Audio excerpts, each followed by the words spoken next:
حضرت عثمان کا چونکہ میں رشتہ دار ہوں، بنو امیہ سے میرا تعلق ہے، حضرت عثمان بھی بنو امیہ کے تھے، تو حکومت پہ دباؤ ڈالا جائے کہ حضرت عثمان کے قاتلوں کو چوک پر لٹکایا جائے۔ یہ گڑبڑ یہاں سے شروع ہوئی ہے۔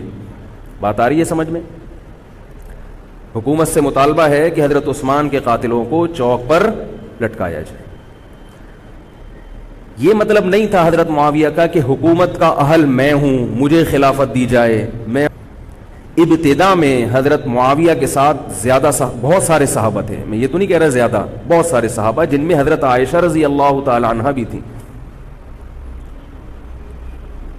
بعد میں حضرت عائشہ رضی اللہ تعالی عنہا کا موقف تبدیل ہو گیا، جب انہوں نے دیکھا کہ اس سے مسئلہ حل ہونے کے بجائے اور بگڑ رہا ہے، تو حضرت معاویہ نے حضرت علی کی بیعت سے انکار کیا، کہا کہ جب تک حضرت عثمان کے قاتلوں کو چوک پہ نہیں لٹکایا جاتا میں آپ کے ہاتھ پہ بیعت کرنے کے لیے تیار نہیں ہوں۔ یہ حضرت معاویہ کی رائے تھی۔ حضرت علی کی رائے یہ تھی کہ میرے لیے یہ فی الحال ممکن نہیں ہے، لہذا، اور اس سے ہو کیا رہا ہے، حکومت دو حصوں میں ڈیوائیڈ ہو رہی ہے۔ ان کی رائے یہ تھی کہ حضرت معاویہ رضی اللہ تعالی عنہ کو اپنے اس مطالبے سے دستبردار ہو کر میرے ہاتھ پہ بیعت کر لینی چاہیے، اور قرآن کا حکم ہے وَإِن طَائِفَتَانِ مِنَ الْمُؤْمِنِينَ اقْتَتَلُوا فَأَصْلِحُوا بَيْنَهُمَا فَإِن بَغَتْ إِحْدَاهُمَا عَلَى الْأُخْرَى فَقَاتِلُوا الَّتِي تَبْغِي حَتَّى تَفِيءَ إِلَى أَمْرِ اللَّهِ، کہ اگر مسلمانوں کا کوئی فریق بغاوت پہ اتر آئے، حکومت وقت سے لڑائی کرے، قاتل التی تبغی، تو جو طبقہ حکومت کو تسلیم نہیں کرشی کی ہے، جو فقہ کی کتابیں ہیں ہم اس میں دیکھتے ہیں، اب اس میں دو علماء کی رائے میں اگر اختلاف ہو جائے تو اس اختلاف کو ختم کرنے کا ہمارے پاس کوئی راستہ نہیں ہے۔ نبی ہوتے تو ہم پوچھ لیتے، جب راستہ نہیں ہے تو بھائی اللہ کے نبی نے فرما دیا کہ جو تمہارے بس میں ہے وہ کر لو، اگر درست بات تک پہنچ گئے ڈبل اجر، نہیں پہنچے تو بھی اجر۔ اس میں ہمیں بتا دیا کہ اسلام پر عمل کے لیے اتنا کافی ہے کہ جو تمہاری استطاعت میں ہے وہ کر لو۔ نہیں آئی بات سمجھ میں؟ اب یہ اختلاف چھوٹے مسائل میں بھی ہو سکتا ہے اور بڑے مسائل میں بھی ہو سکتا ہے۔ تیسری بھی ایک جماعت تھی، یہ دو اختلاف تو پتہ چل گئے نا، حضرت علی کا موقف، حضرت معاویہ کا موقف۔ ایک تیسری جماعت تھی جو یہ کہتی تھی کہ نہ ہم حضرت علی کا ساتھ دیں گے نہ حضرت معاویہ کا، کیونکہ دونوں مسلمان ہیں، دونوں لڑ رہے ہیں، مسلمانوں کو ہم لڑتا ہوا نہیں دیکھ سکتے۔ ان کا موقف تھا حضرت علی رضی اللہ تعالیٰ عنہ ایک صحابی کے پاس گئے اور ان سے کہا کہ آپ میری جماعت میں شامل ہوں اور اہل شام کے خلاف میرے ساتھ مل کے لڑیں۔ وہ صحابی گئے کہ لکڑی کی تلوار اٹھا کے لائے۔ انہوں نے کہا کہ میں نے رسول اللہ صلی اللہ علیہ وسلم سے سنا ہے کہ فتنے کی قسم اس آزمائش میں ہمیں کس نے ڈالا ہے؟ اللہ نے ڈالا ہے۔ وہ لوگ جو حضرت عائشہ رضی اللہ تعالی عنہا پر تہمتیں لگاتے ہیں، جو حضرت معاویہ کو برا بھلا کہتے ہیں، وہ لوگ حضرت علی اور ان کے ساتھیوں سے سبق کیوں نہیں سیکھ لیتے؟ ایک مرتبہ میرے پاس ایک سوال آیا، سوال کرنے والے نے حضرت معاویہ کی شان میں گستاخی کا پورا ایک باب باندھا ہوا تھا۔ اس نے کہا کہ جس نے نبی کے داماد کے خلاف تلوار اٹھائی وہ اسلام میں معاذ اللہ کیسے ہو سکتا ہے، اور ایسے برے برے القاب کے میں زبان پہ بھی نہیں لا سکتا۔ میری عادت ہے شارٹ کٹ جواب دینے کی، گل ویلے دی تے پھل موسم دا، اتنا ٹائم تھوڑی ہے کہ ہر آدمی کے سوال کو لے کے بیٹھ جائیں۔ میں نے کہا آپ کے جواب میں اتنا کافی ہے کہ یہ وہ الزامات ہیں کہ جس کے خلاف تلوار اٹھائی اس نے بھی یہ الزامات نہیں لگائے، مدعی سست اور گواہ چست۔ نہیں آ رہی میرا خیال ہے بات؟ جو حضرت علی کے ساتھ تھے انہوں نے تو یہ کچھ حضرت معاویہ کے خلاف نہیں کہا،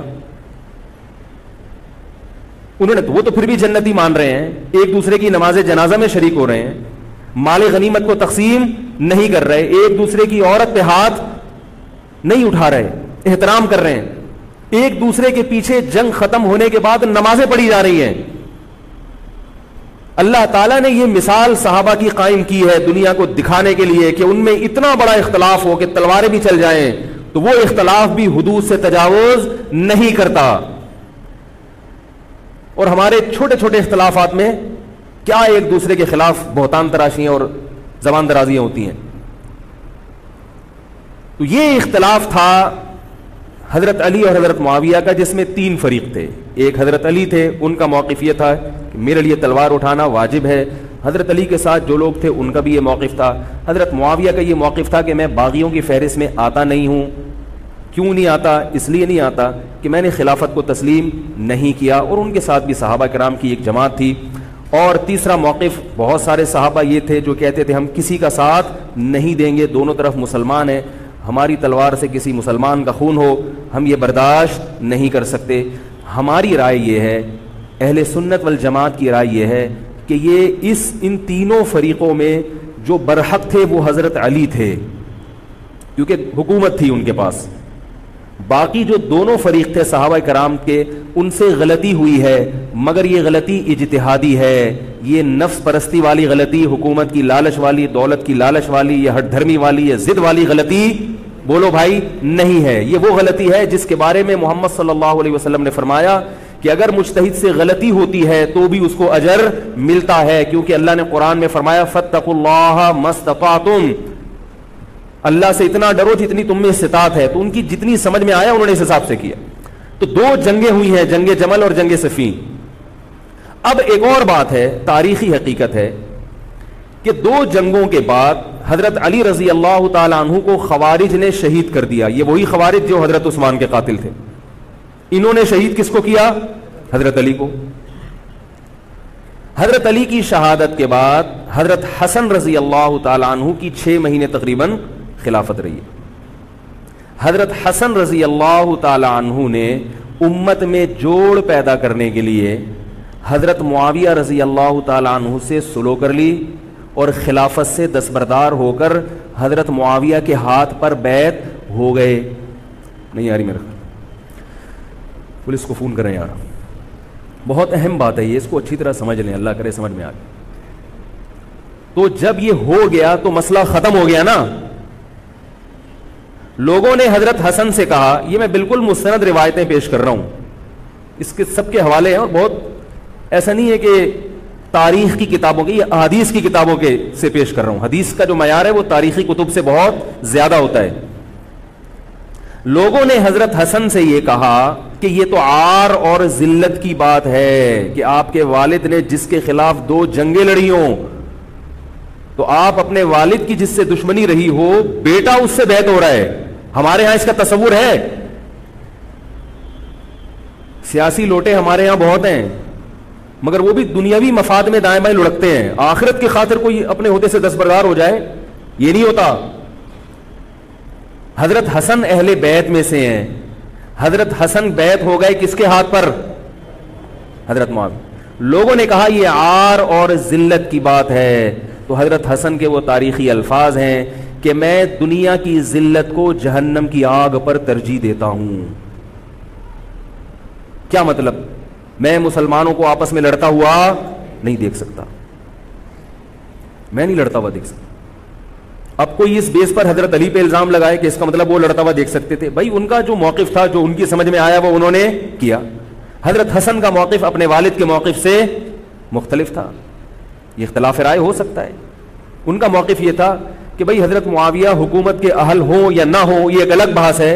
اگر میں ان کے مقابلے میں متوازی حکومت قائم کروں گا تو پھر مطالبہ ہوگا حضرت عثمان کے قاتل سے قصاص، جو کہ ممکن نہیں ہے، اور پھر یہ لڑائی آگے چلے گی. بہتر ہے کہ دستبردار ہو جاؤ کہ حضرت آپ ہمارے خلیفہ ہیں، آپ ہمارے امیر ہیں. نبی صلی اللہ علیہ وسلم اس کی پیشگوئی پہلے کر چکے تھے. حضرت حسن رضی اللہ تعالیٰ عنہ کے بارے میں فرما چکے تھے کہ اللہ میرے اس بیٹے کے ذریعے مسلمانوں کے 2 فریق میں صلح پیدا کریں. تو جو اہل بیت سے محبت کرنے والے لوگ ہیں ان کو بھی چاہیے کہ کوئی ایسا کام نہ کریں جس سے مسلمانوں میں دوبارہ سے اختلاف اور انتشار پیدا ہو جائے. جوڑ کی اہمیت شریعت میں زیادہ ہے.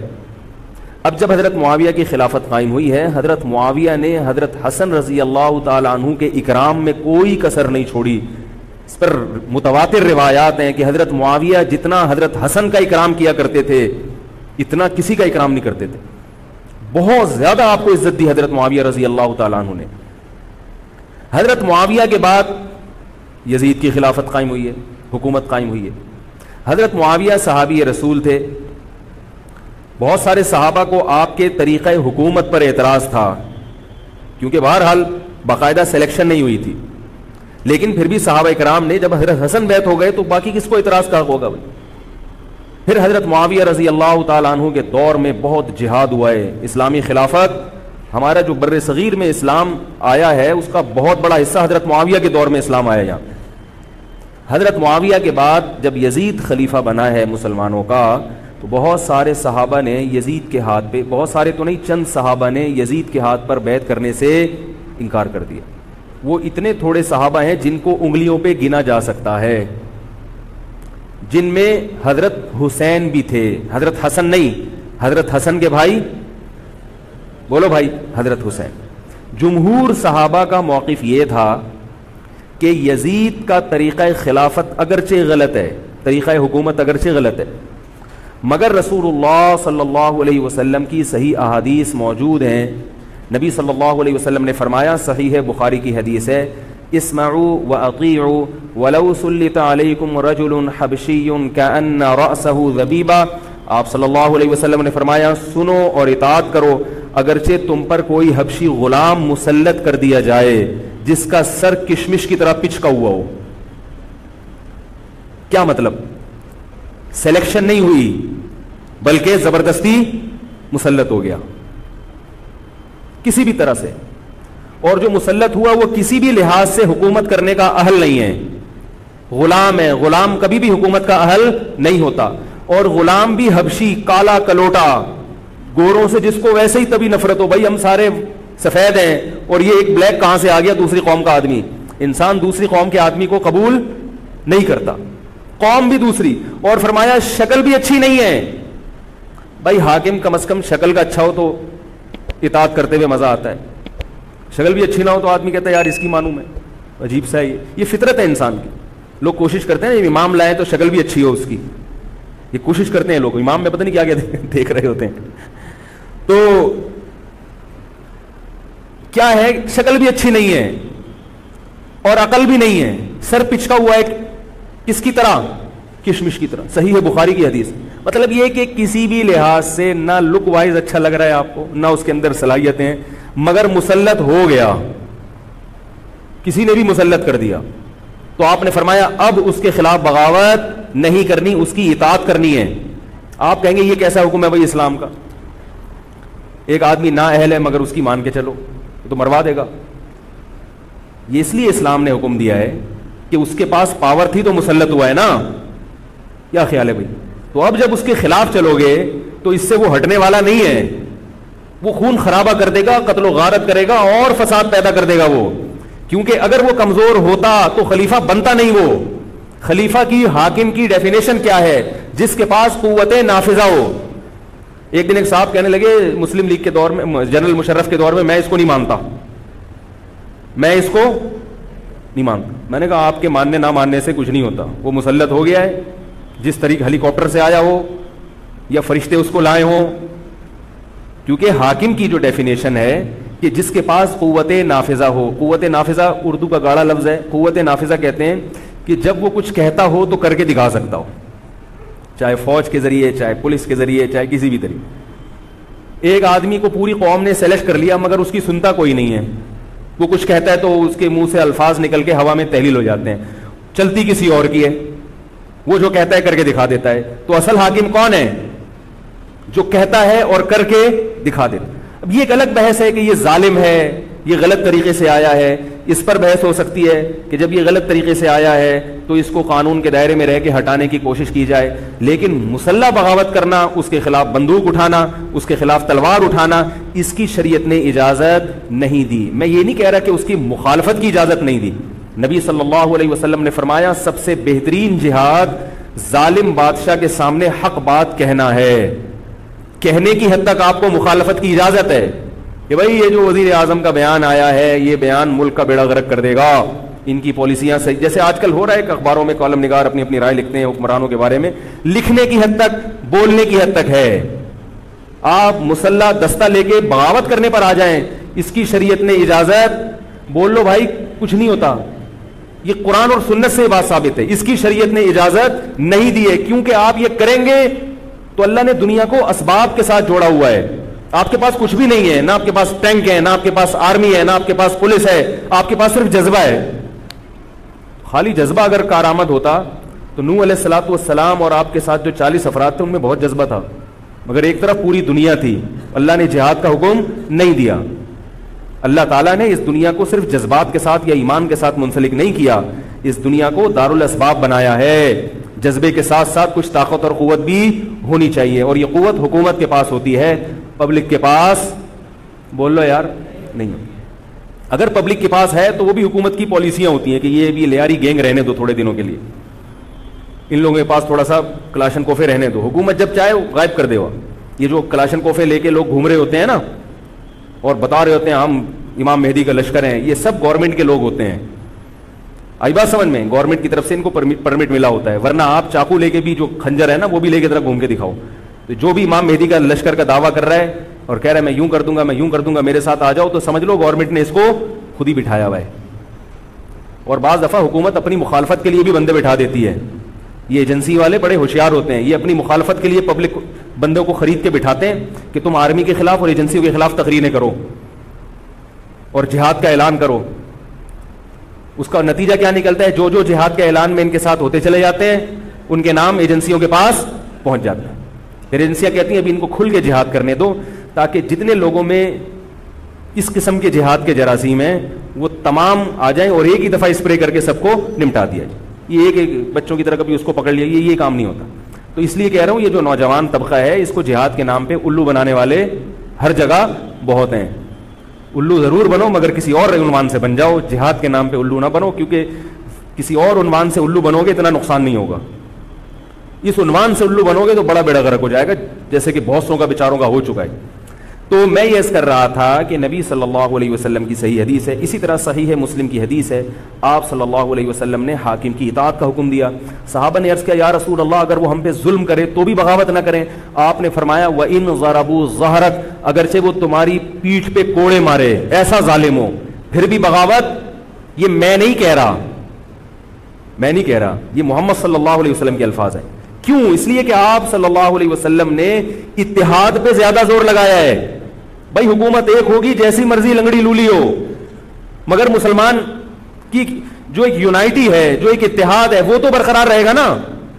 اگر آپ کمزور ہو گئے تو کتنا مرضی ایمان ہو, کمزور آدمی دنیا میں کہیں بھی نہیں پنپ سکتا. تبھی میں کہتا ہوں پاکستان کی قدر کرو, جیسا مرضی ہے, ایک مضبوط آرمی تو ہے نا, ایٹم بم تو ہے, جیسی مرضی آرمی ہو, لیکن ہے تو نا. اگر یہ ختم ہو گئی اور نیک نیک لوگ آ گئے مگر اتنے پاورفل نہ ہوئے, وہ آپ کو انڈیا سے نہیں بچا سکتے, وہ آپ کو امریکہ کے شر سے نہیں بچا سکتے, کیونکہ اس وقت پوری دنیا پاکستان کی دشمن ہوئی ہوئی ہے سوائے چند ممالک کے.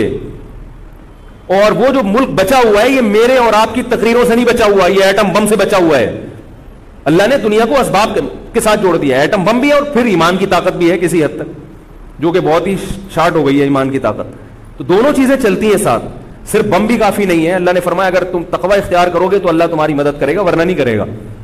تو دونوں چیزیں ضروری ہیں. تو حضرت معاویہ کے بعد یزید کے بارے میں جمہور صحابہ کا موقف یہ تھا کہ یہ جیسا مرضی ہو, ظالم ہو, عادل ہو, یہ ایک الگ بحث ہے, مگر ہے بہرحال یہی. پاور کس کے پاس ہے؟ اسی کے پاس. حضرت حسین رضی اللہ تعالیٰ عنہ کا موقف یہ تھا کہ میں یزید جیسے آدمی کے ہاتھ پر بیعت کرنے کے لیے تیار, بولو بھائی, نہیں, میں نہیں بیعت کرتا اس کے ہاتھ. کیونکہ یزید کے بارے میں خبریں تھیں, بعض کہتے تھے شراب پیتا ہے. حضرت مفتی محمد تقی عثمانی صاحب کا انہوں نے فرمایا ہے کہ کسی مستند روایت سے ثابت نہیں ہے شراب پینا. روایتیں ہیں مگر کوئی اوتھینٹک روایت نہیں ہے. تو اب نتیجہ کیا نکلا کہ حضرت حسین رضی اللہ تعالیٰ عنہ کے پاس کوفہ سے خطوط آئے. کوفہ کا گورنر تھا ابن زیاد, وہ بھی یزید کا آدمی تھا, بڑا ظالم آدمی تھا وہ. اہل کوفہ کے خطوط آئے کہ آپ آ جائیں یہاں پر, یہاں سب لوگ آپ کے ہاتھ پر بیعت کرنے کے لیے تیار ہیں. حضرت حسین کا خیال یہ تھا کہ اگر یہ سب تیار ہیں تو یزید کی حکومت بغیر لڑائی کے, بغیر بڑے قتال کے, مسلمانوں کے خون خرابے کے بغیر ختم ہو سکتی ہے. آئی بات سمجھ میں؟ جو انفارمیشن آپ کو ملی تھی, جو نالج آپ کو ملی تھی, وہ نالج غلط تھی. اگر وہ نالج صحیح ہوتی تو حضرت حسین کبھی کربلا کی طرف رخ نہ کرتے, کیونکہ حضرت حسین کا موقف بھی یہی تھا کہ مسلمانوں کی تلواریں آپس میں نہ چلیں. حضرت حسین رضی اللہ تعالیٰ عنہ کے پاس جب 50 سے زیادہ خطوط آئے ہیں اہل کوفہ کی طرف سے کہ آپ آئیے آپ آئیے آپ آئیے, تو پہلے حضرت حسین رضی اللہ تعالیٰ عنہ نے اپنے رشتہ دار جو آپ کے چچزاد تھے مسلم بن عقیل ان کو بھیجا. نتیجہ کیا نکلا؟ مسلم بن عقیل کا وہاں پر حکومت نے گرفتار کر کے ان کو قتل کر دیا. اب یہ ایک ایسا ظلم تھا جس کے ظاہر ہے کہ کسی کو سفیر بنا کے بھیجا جائے, کسی کو حال احوال دیکھنے کے لیے بھیجا جائے, اور حضرت حسین کی نیت ہرگز بغاوت کی نہیں تھی, مگر کوفہ کے گورنر کو اور یزید کو یہ خیال تھا کہ خلافت کے اصل اہل یقیناً یہی ہیں, کہیں ایسا تو نہیں ہے کہ یہ امیر بننا چاہتے ہیں, یہ خلیفہ بننا چاہتے ہیں. ایک خوف اس کے دل میں بیٹھ گیا تھا, ایک لاشعور میں خوف ہوتا ہے نا انسان کے دل میں بیٹھ جاتا ہے کہ آپ 100 دفعہ بھی کہیں بھی میری یہ نیت نہیں ہے, مگر وہ ڈر رہا ہوتا ہے کہ یار یہ کچھ کر نہ لیں. تو جب مسلم بن عقیل کو شہید کیا گیا, حضرت حسین رضی اللہ تعالیٰ عنہ جا چکے تھے. جب حضرت حسین رضی اللہ تعالیٰ عنہ کوفہ کی طرف جا رہے تھے, بہت سارے صحابہ نے آپ کو منع کیا, جن میں عبداللہ ابن عمر رضی اللہ تعالیٰ عنہ بھی تھے, عبداللہ ابن عباس رضی اللہ تعالیٰ عنہ بھی, کہ آپ یہ کام نہ کریں.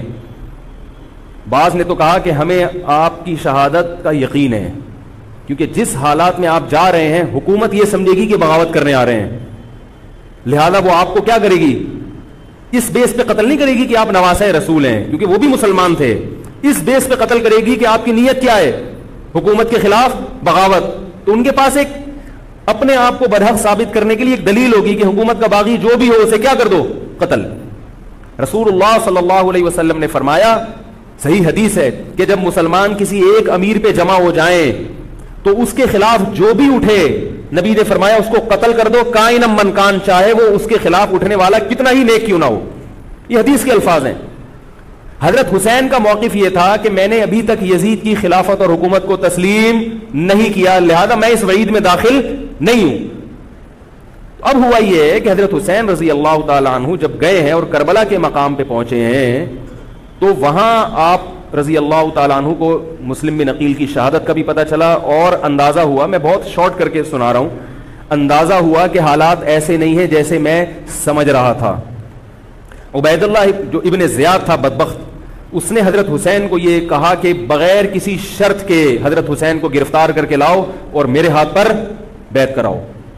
یہ رسول اللہ صلی اللہ علیہ وسلم کے نواسے کی توہین تھی کہ آپ صلی اللہ علیہ وسلم کے نواسے ہیں اور ان کے ساتھ ایسے معاملہ کیا جائے جیسے ایک عام شخص کے ساتھ معاملہ کرتے ہیں. ان کو گرفتار کر کے معاذ اللہ گھسیٹ کے لاؤ اور میرے ہاتھ پر بیعت پر کیا کرو, ان کو مجبور کرو. حضرت حسین رضی اللہ تعالیٰ عنہ کا کربلا کے میدان میں موقف یہ تھا کہ میں اگر بیعت ہوں گا تو ڈائریکٹ یزید کے ہاتھ پہ بیعت ہوں گا جو مسلمانوں کا خلیفہ ہے, ابن زیاد کے ہاتھ پر بیعت نہیں ہوں گا. یہ بھی اس تاریخ کا ایک اہم پہلو ہے کہ حضرت حسین نے کوفہ جانے کا ارادہ ترک کر دیا اور کربلا سے شام جانے کا آپ رضی اللہ تعالیٰ عنہ نے ارادہ کر لیا. اور بعض مورخین نے لکھا ہے کہ حضرت حسین جو واپس آ رہے تھے تو وہ کربلا سے گزر رہے تھے, وہ واپسی کا راستہ ہی شام کا راستہ ہے. نہیں یاری بات میرا خیال ہے سمجھ, وہ جس ٹریک پر چل رہے تھے وہ راستہ کون سا ہے, وہ شام کو جاتا ہے. یہ اس کی علامت ہے کہ آپ یزید سے ملاقات کے لیے, مذاکرات کے لیے تیار, بولو بھائی, ہو چکے تھے کہ میں خود براہ راست یزید سے مل کے حال احوال دیکھتا ہوں, اگر مجھے سمجھ میں آئے تو میں اس کے ہاتھ میں بیعت ہو جاؤں گا. حضرت حسین رضی اللہ تعالی عنہ کا مقصد حکومت کے خلاف تلوار اٹھانا, بولو بھائی, نہیں تھا, ورنہ وہ اس کے لیے تیار نہ ہوتے. مگر جو ابن زیاد تھا اس نے حضرت حسین رضی اللہ تعالی عنہ اور آپ کے ساتھ جتنے اہل بیت تھے ان پر ظلم یہ کیا اس بدبخت نے کہ اس نے انہیں شام جانے کا راستہ نہیں دیا, اور اس میں اپنی توہین محسوس کی کہ میرے ہاتھ پر بیعت کیوں نہیں ہو رہے, اور لشکر بھیجا جس لشکر نے چاروں طرف سے حضرت حسین رضی اللہ تعالیٰ عنہ کو گھیرا. حضرت حسین نے کہا کہ میں عزت کی جو موت ہے اس کو ذلت کی زندگی پر ترجیح دیتا ہوں. کوئی بھی غیرت مند ہوتا تو اس وقت یہی کرتا کہ بھئی جب میں اپنے دعوے سے بھی دستبردار ہو گیا اور میں شام جانے کے لیے بھی تیار ہو گیا, اب میرا راستہ روکنے کی کیا حقیقت ہے. اللہ تعالیٰ کوفہ کے گورنر کے ذریعے حضرت حسین کا قتل کروانا چاہتے تھے تاکہ اس کی بدبختی ساری دنیا کے سامنے ظاہر ہو جائے.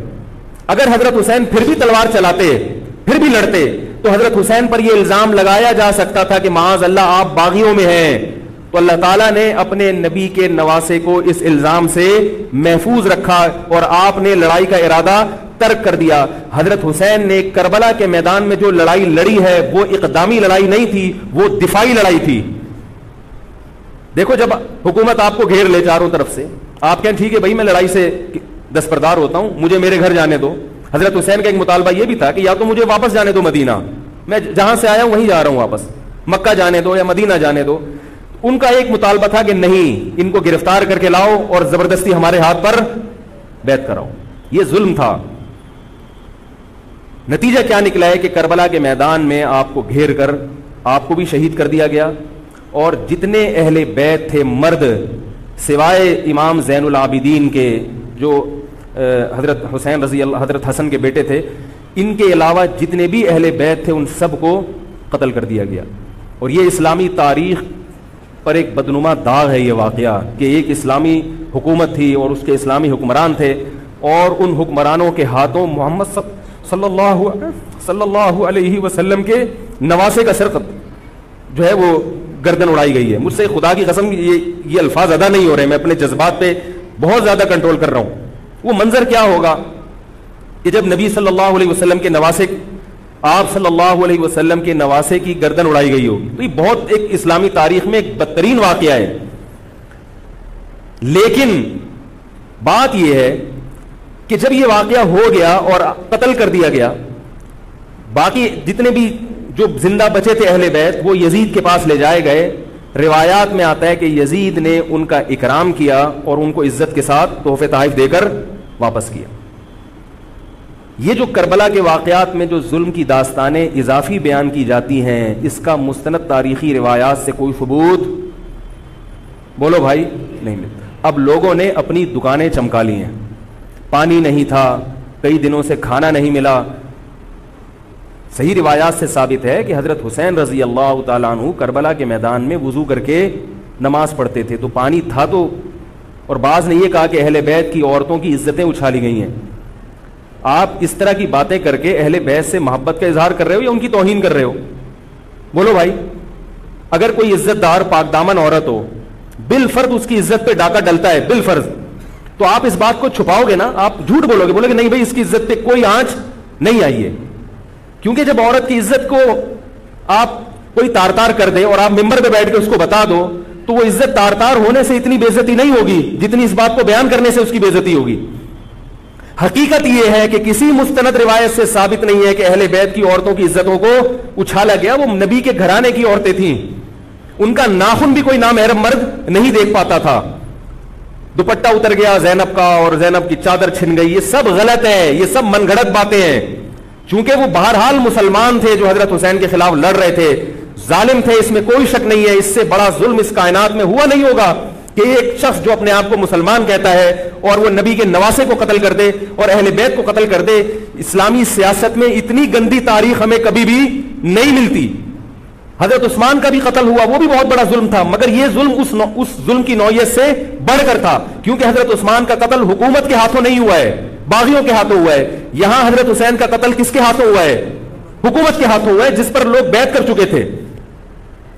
تو یہ اسلامی تاریخ میں ایک بہت بڑا بدنما داغ ہے, مگر اس کو بیان جس انداز سے کیا جاتا ہے اور جتنے قصے کہانیاں من گھڑت سنائے جاتے ہیں ان کا حقیقت سے تعلق نہیں ہے. ہماری نظر میں چاہے پانی بند کیا ہو یا نہیں کیا ہو, کھانا ملا ہو یا نہیں ملا ہو, ہماری نظر میں حضرت حسین رضی اللہ تعالی عنہ کا سر قلم کر دینا ہی کائنات کا بدترین ظلم ہے. یہی ایسا ظلم ہے کہ جس پر جتنا غم کیا جائے کم ہے. غم منایا نہیں, غم کیا جائے. منانا الگ چیز ہے, غمزدہ ہونا الگ چیز ہے. لیکن جو آگے اس میں تڑکا لگایا جاتا ہے اس کا حقائق سے تعلق بولو بھائی نہیں ہے. یہ دکانیں ہیں جو چمکائی, اس میں سب برابر ہیں, شیعہ بھی سنی بھی. بہت سارے سنی علماء بھی کربلا کے واقعے کو بہت ہی بھیانک انداز سے بیان کرتے ہیں, اور مقصد کیا ہوتا ہے؟ پبلک کو رلانا. ایک رونا وہ ہوتا ہے جو خود سے آئے, اور ایک رونا ہوتا ہے باقاعدہ آپ کو آرڈر پہ رونے کے لیے اور رلانے کے لیے بلایا جائے. وہ رمضان میں نے بتایا تھا نا کہ میں نے ختم قرآن پہ دعا کی تو مجھے رونا آ گیا, بہت زیادہ رونا آیا. اگلے دن ایک صاحب کہنے لگے مولوی صاحب آج بھی ایسی ایک دعا ہو جائے. میں نے کہا میں آرڈر پہ نہیں روتا, میں آرڈر پہ نہیں روتا. اب تو آ بھی رہا ہوگا تو نہیں آئے گا.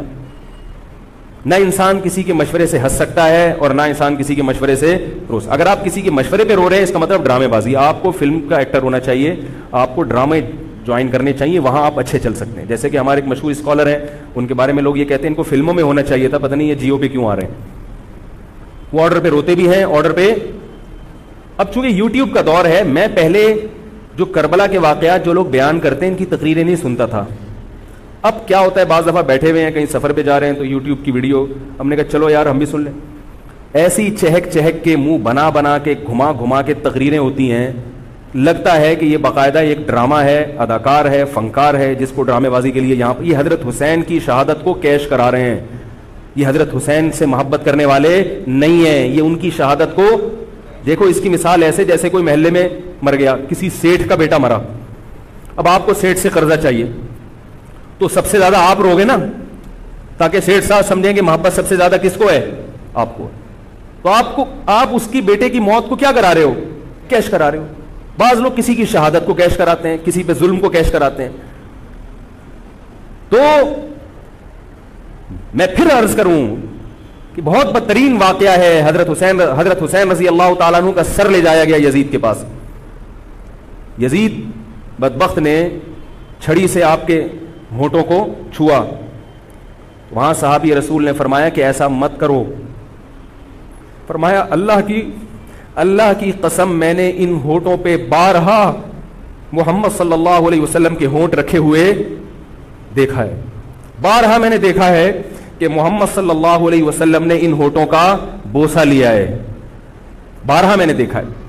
ان صحابی کے دل پہ کیا گزر رہی ہوگی جو حضرت حسین کے ساتھ یہ حرکت دیکھ رہے ہوں گے, جبکہ اسی حسین کو انہوں نے بارہا نبی کی گود میں بھی دیکھا اور بارہا نبی کے ہونٹوں کو بھی ان ہونٹوں سے مس ہوتے ہوئے دیکھا. تو جب یہ سر ان کے سامنے رکھا ہوگا اور اس کے ساتھ یہ حرکت ہو رہی ہوگی, ان صحابی کے جذبات کیا ہوں گے. مگر اس کے باوجود جو بتانے کی بات ہے, جو میں بتانا چاہتا ہوں, انہوں نے یزید کے خلاف بغاوت نہیں کی کہ جس یزید نے حضرت حسین کا یہ حشر کر دیا ہو, اگر اس کے خلاف بغاوت ہوگی تو باقی مسلمانوں کا کیا حشر کرے گا. اس میں صبر کی تلقین بھی صحابہ نے بتائی ہے کہ حاکم کے مظالم کو برداشت کیا جائے, زبان سے اس کو ہائی لائٹ کیا جائے کہ غلط ہو رہا ہے, تلوار نہ اٹھائی جائے. بات نہیں آ رہی میرے خیال ہے سمجھ میں, کیونکہ آج ایک واقعہ ہوا ہے ورنہ کربلا جیسے درجنوں اور واقعات ہو جائیں گے. تو صحابہ کرام کی سیرت میں ہمیں ہر طرح کے اسباق ملتے ہیں. تو میں یہ عرض کر رہا تھا کہ یہ ہے وہ کربلا کا واقعہ جس کا میں نے آپ کو خلاصہ بیان کیا. اس کے بعد کیا ہوا ہے کہ یہ جو بنو امیہ کی حکومت تھی, اس کی وہ ویلیو صحابہ کرام کے دل میں نہ رہی جو پہلے کسی حد تک برقرار تھی. یہ بہت ایک حکومت کے خلاف لوگوں کے دل میں بغض پیدا ہو گیا اور بالآخر بغاوتیں شروع ہوئیں. لیکن جمہور صحابہ کا موقف پھر بھی یہی تھا کہ حکومت کے خلاف بغاوت جائز, بولو بھائی, نہیں. اور اسی طرح کے ظالم لوگ آتے رہے اور انہی کی اولادوں میں بنو امیہ میں اللہ نے پھر عمر ابن عبدالعزیز کو پیدا کیا. عمر ابن عبدالعزیز بھی انہی ظالم لوگوں کی اولاد تھے, مگر اسلام چونکہ قیامت تک رہنے کے لیے آیا ہے تو اللہ کو اپنا دین محبوب ہے, اللہ غیب سے انتظام کرتے ہیں. عمر ابن عبدالعزیز جیسے ہی حکومت میں آئے ہیں, خلیفہ بنے ہیں, آپ رضی اللہ تعالی عنہ نے وہ بنو امیہ کی جو جاہلانہ چیزیں تھیں ان سب کو ختم کر دیا. حکومتی ملکیت کو جو ذاتی خزانہ لوگ سمجھنا شروع کر دیا تھا اس کو ختم کیا. عمر بن عبدالعزیز کی ایک تاریخ ہے, ان کو 5واں خلیفہ راشد کہا جاتا ہے. علم حدیث کو مرتب کیا گیا, فقہ کو مرتب کیا گیا, حدیث کا علم ضائع ہو رہا تھا. آپ نے حکم دیا کہ اکتب ما کان من حدیث رسول اللہ صلی اللہ علیہ وسلم فانی اخاف ضیاع العلم والعلماء. فرمایا مجھے علم اور علماء کے ضائع ہونے کا خطرہ ہے, محمد صلی اللہ علیہ وسلم کی حدیثوں کو ریٹن فارم میں لایا جائے. تو باقاعدہ پھر حدیث کو باقاعدہ جمع کیا گیا کتابوں کی شکل میں, اور آج ہمارے پاس وہ حدیث محفوظ ہیں. فقہاء کرام کا دور آیا تو اللہ تعالیٰ نے حضرت عمر بن عبدالعزیز کے دور میں امت کو الحمدللہ دوبارہ جمع کر دیا. عمر بن عبدالعزیز کے بعد پھر بغاوتیں ہوئیں, بالآخر بنو امیہ کی حکومت کا خاتمہ ہوا, بنو عباس کی حکومت آئی, مگر بنو عباس کی حکومت آنے سے بنو امیہ کی حکومت مکمل ختم نہیں ہوئی. وہی ہوا کہ آپ نے اچھی نیت سے بغاوت کی مگر اس کا نقصان زیادہ. وہ کیا ہوا؟ بنو امیہ بھاگ گئے, اندلس میں حکومت قائم کر لی, اور ادھر بنو عباس کی. تو یہ تاریخ میں پہلا واقعہ تھا کہ اسلامی خلافت دو حصوں میں ڈیوائیڈ ہو گئی. اس کے بعد آج تک ایک جگہ مسلمان جمع نہیں ہو سکے. کیوں؟ مسلمانوں نے اس حدیث کی مخالفت کی کہ امیر کے خلاف بغاوت بولو بھائی نہیں کرو. اب میں آپ سے ایک بات کہتا ہوں کہ بالآخر ڈیوائیڈ ہوتے ہوتے ہوتے ہوتے آج پتہ نہیں کتنے سارے اسلامی ملک بن گئے. پاکستان میں الگ ہے, سعودی عرب کی پالیسیاں الگ ہیں, دبئی الگ چل رہا ہے, قطر اور سعودیہ کا پھڈا ختم نہیں ہو رہا. 1920 تک تو پھر بھی خلافت عثمانیہ تھی, اگرچہ پوری دنیا پہ نہیں تھی. ہندوستان میں الگ حکومت تھی, خلافت عثمانیہ الگ تھی, اندلس میں الگ حکومت تھی, مگر پھر بھی مسلمانوں کی 3-4 بڑی بڑی حکومتیں تھیں جو ایک اور کسی حد تک ان میں اتحاد تھا. 1920 میں وہ بھی ختم, اور اتنے سارے ممالک وجود میں آ گئے, سب کی الگ الگ پالیسیاں ہیں. اب جو آدمی خلافت کے نام پہ جہاد کی بات کرتا ہے وہ لوگوں کو ایک امیر پہ جمع نہیں کرے گا. جتنے ملک بن چکے ہیں نا, ان کو مزید توڑ کے, اگر یہ 20 ہیں تو 40 بنا دے گا ان کو. بہت مشکل ہے سمجھانا بھائی. اب اگر کوئی کہتا ہے نا ظالم حاکم کے خلاف تحریک چلاؤ, آؤ ہمارے ساتھ مسلح بغاوت میں شامل ہو, ہم حکومت کے خلاف تلوار اٹھائیں گے, تو نتیجہ کیا نکلے گا؟ یہ سارے مل کے ایک امیر نہیں بن جائیں گے. یہ اگر 20 ہے نا تو کتنے ہو جائیں گے؟ بولو بھائی 40. جیسے جو جماعت المسلمین بنی نا کہ 4 فقہ ہیں, حنفی, شافعی, مالکی, حنبلی, نہیں مانتے, تو سب کو ختم کرو, ایک بناؤ. تو اس ایک بننے سے یہ ختم نہیں ہوئے, بلکہ 4 کے بعد کتنے ہو گئے؟ 5 ہو گئے. نہیں آ رہی بات؟ میرا خیال آ رہی ہے الحمدللہ. اور بھی جو بھی اس کی باتیں کر رہے ہیں نا, امت کو اتحاد کے لیے آ جاؤ, میرے پاس آ جاؤ, تو وہ 6واں بنا رہا ہے, 7واں بنا رہا ہے, پھر 8واں بنا رہا ہے, ایسے بنتے چلے آ رہے ہیں. او بھائی جو ہے وہاں بریک لگا دو, اللہ کا واسطہ روک دو ان کو, کوئی بات نہیں, 4 ہیں, جو جس کو فالو کرے ٹھیک ہے, کچھ نہیں ہوتا اس سے, ہمیشہ سے چلے آ رہے ہیں. تو اب اگر ایک خلیفہ نہیں ہے, ہونا تو چاہیے ایک ہی خلیفہ, نہیں ہے تو جو ہے اسی پہ گزارا کرو, ورنہ اس سے بھی جاؤ گے, اس سے بھی جاؤ گے. تمہاری کوئی مضبوط طاقت اور قوت ہوگی نہیں. کافر جب چاہے گا تمہیں ٹیشو پیپر کی طرح استعمال کر کے پھینک دے گا. تو کربلا کے واقعہ سے ہمیں کیا سبق ملتا ہے؟ کہ علامہ ابن تیمیہ رحمہ اللہ تعالی فرماتے ہیں کہ جمہور صحابہ کی جو رائے تھی, حضرت حسین رضی اللہ تعالیٰ عنہ کی بھی اپنی ایک رائے تھی, مگر ابن تیمیہ رحمہ اللہ فرماتے ہیں کہ اگر حضرت حسین رضی اللہ تعالیٰ عنہ کربلا کی طرف خروج نہ کرتے تو ابن تیمیہ کی رائے یہ ہے کہ یہ زیادہ بہتر تھا. اب آپ کہیں گے کہ صحابی رسول کی رائے سے اختلاف کر رہے ہیں, نہ, وہ کہہ رہے ہیں وہ جو جمہور صحابہ تھے جو حضرت حسین کو منع کر رہے تھے وہ بھی تو صحابہ تھے. حضرت حسن بھی تو صحابی تھے. حضرت حسن نے حضرت معاویہ کے خلاف لڑائی نہیں لڑی. تو صحابہ کی 2 رائے تھی, جمہور ایک طرف تھے. تو فرماتے ہیں اگر یہ نہ ہوتا تو زیادہ بہتر تھا. لیکن حضرت حسین رضی اللہ تعالی عنہ کے بارے میں ہمارا موقف یہ ہے کہ وہ یہ سب کچھ اس وقت کے جو حالات تھے اس میں کوئی بھی ہوتا اور غیرت مند ہوتا تو وہ یہ کرنے پر مجبور تھا. اور اس میں دھوکہ کس نے دیا حضرت حسین کو؟ اہل کوفہ نے, جس کا حضرت حسین کو علم نہیں ہو سکا. اب میں آپ سے ایک بات عرض کر رہا ہوں, یہ تو میں نے کربلا کی تاریخ کا آپ کو خلاصہ بیان کیا ہے. اس میں جو میں نے ایک دعویٰ کیا کہ اس میں مظالم جو بیان کیے جاتے ہیں اس میں غلو ہے بہت. اس غلو کی ایک دلیل, گل ویلے دی تے پھل موسم دا. اب میں آپ کو تاریخی کتابوں کے حوالے دوں, وہ بہت لمبی بات ہوگی, اس میں بہت تضاد ہے. آپ یہ جو خطیب ہے نا جو کربلا کے مظالم بیان کرتے ہیں, ان خطیبوں کے بیان سنیں, ہر آدمی کا بیان دوسرے سے مختلف ہوگا. یہ خود اس کی علامت ہے, یہ کسی ایک بات پر ٹکنے کے لیے تیار نہیں ہے. ان کا مقصد ہے رونا اور پبلک کو رلانا. رونے کا اپنا ایک مزہ ہے. آپ کہیں گے بھائی رلانے میں کیا ملتا ہے؟ بھائی جیسے ہنسنے کا مزہ ہے ایسے ہی آرڈر پہ باقاعدہ رونے کا بھی ایک تو رونا غم سے ہو رہا ہوتا ہے, اس میں مزہ نہیں آتا. ایک آرڈر پہ جب انسان روتا ہے اس کا اپنا ایک مزہ ہے. تو اللہ کے بندو, حضرت حسین کی شہادت کو کیش مت کراؤ. صحابہ کرام پہ جو مظالم ہوئے ہیں ان کو آپ اپنی ذات کو چمکانے کا اور اپنی دکانداری کا ذریعہ نہ بنائیں, چاہے کوئی سنی ہو یا شیعہ ہو. بعض سنی لوگ بھی بڑا تڑکا لگاتے ہیں اس میں. ایسا نہیں ہے. اس بارے میں نے جو اسٹڈی کی ہے, مطالعہ کیا ہے, سب سے زیادہ مضبوط تحریر, سب سے زیادہ مضبوط موقف حضرت مفتی محمد تقی عثمانی صاحب دامت برکاتہم کا ہے. حضرت مفتی محمد تقی عثمانی صاحب دامت برکاتہم کی شخصیت ایسی ہے, دیکھو جو مولوی ہوتا ہے نا وہ مولویوں کو سمجھتا ہے, پبلک نہیں سمجھتی. ڈاکٹر کو پتا ہے نا کہ کون سا ڈاکٹر اچھا ہے کون سا گڑبڑ ہے. عام آدمی تو اس کو اچھا سمجھیں گے جو لوگوں کو الو بنا رہا ہے. پبلک کو نہیں پتا ہوتا کہ کس میں کتنا دم ہے. او بھائی سونار کو پتا ہوگا نا کہ یہ اصلی سونا ہے یا ہمارے جاننے والے ہیں کباڑ. وہ دھات پہ ہاتھ رکھ کے بتاتے ہیں پیتل ہے, سونا ہے, تانبا ہے, لوہا ہے, ہاتھ رکھ کے بتا دے گا, حالانکہ اس نے کسی یونیورسٹی سے کوئی کورس نہیں کیا, نہ کوئی سائنسدان ہے. وہ کام کیا ہے کباڑ کا, ساری زندگی یہی کام کیا ہے. تو جو مولوی لوگ ہوتے ہیں ان کی ساری زندگی اسی میں گزری ہوتی ہے, پڑھنے پڑھانے میں, بشرطے کہ ہوں بھی مولوی. روحانی علاج والے مولوی نہیں ہوتے, نام کے مولوی ہوتے ہیں, ان کو پڑھنے کے علاوہ دنیا کا سارے کام آتے ہیں. کتابوں سے ان کو نفرت ہوتی ہے, وہ جھاڑ پھونک جن چڑیل وہ اسی سے دکانداری چمچاتے ہیں. ہر داڑھی والا ہر پگڑی والا مولوی نہیں ہوتا. تو جو مولوی ہوتا ہے اس کو پتا ہوتا ہے کہ کون سا مولوی کتنے پانی میں ہے. تو میں تو نہیں دعویٰ کرتا کہ میں عالم ہوں, لیکن آپ لوگ تو مجھے مولوی سمجھ کے آئے ہیں نا, عالم سمجھ کے آئے ہیں. تو آپ کے نظریے کے مطابق میں کہتا ہوں کہ اگر آپ مجھے عالم سمجھتے ہیں تو میں آپ کو بتاؤں کہ پاکستان میں حضرت مفتی محمد تقی عثمانی صاحب جیسا مضبوط علم والا, اور علم بھی بہت سے لوگوں کے پاس ہوتا ہے مگر اعتدال نہیں ہوتا طبیعت میں, وہ باہر کے ماحول سے متاثر ہو جاتے ہیں. حضرت مفتی محمد تقی عثمانی صاحب دامت برکاتہم العالیہ وہ علم میں مضبوط بھی ہیں, اور ان کی جو زبان سے نکلے ہوئے الفاظ یا ان کے قلم سے لکھی ہوئی تحریر بہت ہی نپی تلی ہوتی ہے. ایک حرف بھی اس میں غیر ضروری نہیں ہوتا, اور ایک حرف بھی ایسا نہیں ہوتا جو ضروری ہو اور نہ آیا ہو اس میں. بہت کسی فرقے کی مخالفت بھی کرتے ہیں, بڑی تمیز سے کرتے ہیں. وہ ہم لوگوں کی کیا عادت ہوتی ہے, اب کسی کے خلاف چلو تو کوشش کرو دائرہ اسلام سے کسی طرح باہر نکل جائے. کوشش یہی ہوتی ہے, وہ نکل نہیں رہا ہوتا تو مجبوراً پھر اس کو مسلمان ماننا پڑتا ہے. کیا خیال ہے؟ کوشش یہ ہوتی ہے کہ اسلام کا جو دائرہ ہے وہ اس میں رہوں اور 2-4 میرے مرید رہیں, لیکن چونکہ پبلک اس کو مانتی نہیں تو مجبوراً ان کو بھی دائرہ اسلام میں داخل کرنا پڑتا ہے. تو حضرت مفتی محمد تقی عثمانی صاحب کی جو تحریریں ہیں وہ بڑی جاندار ہوتی ہیں, ان کو پڑھا کرو اللہ کے بندو. عالم کا یوٹیوب سے نہیں پتہ چلتا کون مفتی ہے کون کیا ہے.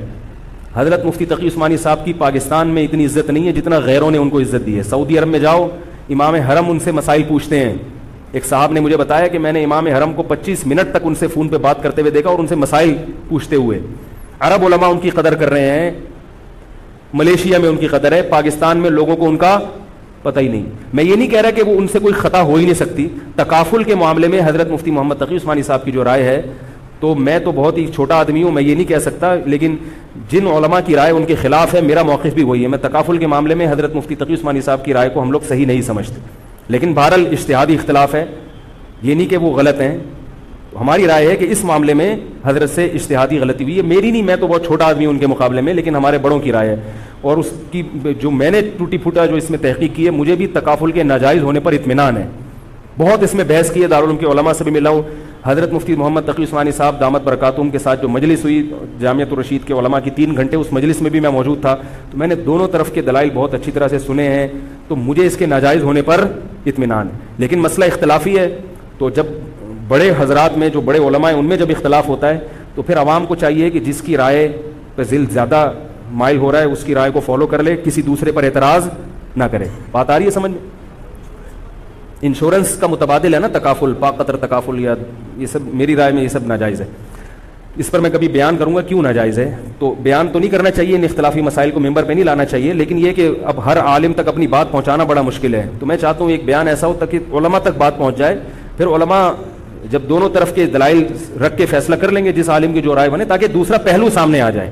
ابھی تو صرف جواز کا پہلو لوگوں کے سامنے آ رہا ہے, عدم جواز والا نہیں آ رہا, تاکہ دونوں پہلو آئیں, پھر علماء کی جو رائے بنے گی جو جس کی رائے کو فالو کرتا ہے. ٹھیک ہے بھائی. تو میں یہ کر رہا تھا, حضرت مفتی محمد تقی عثمانی صاحب بہت بڑے عالم ہیں, ان کی قدر کر لیں. ان کی تحریریں بڑی معتدل ہوتی ہیں اور ان کی رائے بہت ہی معتدل ہوتی ہے اور بہت مدلل ہوتی ہے. تو کربلا کے بارے میں, یزید کے بارے میں جو حضرت مفتی محمد تقی عثمانی صاحب کی رائے ہے وہ وہی ہے جو میں نے آپ کے سامنے بیان کی ہے. بات آ رہی ہے؟ نہیں آ رہی میرا خیال ہے. تو میں یہ نہیں کہہ رہا کہ میں نے ان کی تقلید میں یہ سب بیان کیا ہے, بلکہ جو مطالعہ کیا تو اس کے بعد ان کی رائے بہت زیادہ جاندار لگی ہے. اور یہ جو میں عرض کر رہا ہوں نا کہ یہ جو کربلا کے واقعات بیان کیے جاتے ہیں, ہر خطیب کا بیان دوسرے خطیب سے مختلف ہے. یہ خود اس کی علامت ہے کہ دال میں کچھ کالا کالا ہے, یہ ایک جگہ ٹکتے کیوں نہیں ہیں. تو اب میں ایک بات عرض کروں. اسی طرح یزید کے بارے میں لوگ سوال پوچھتے ہیں یزید کیا, تو یزید کے بارے میں بھی دونوں طرف ہماری رائے کے حساب سے غلو ہے.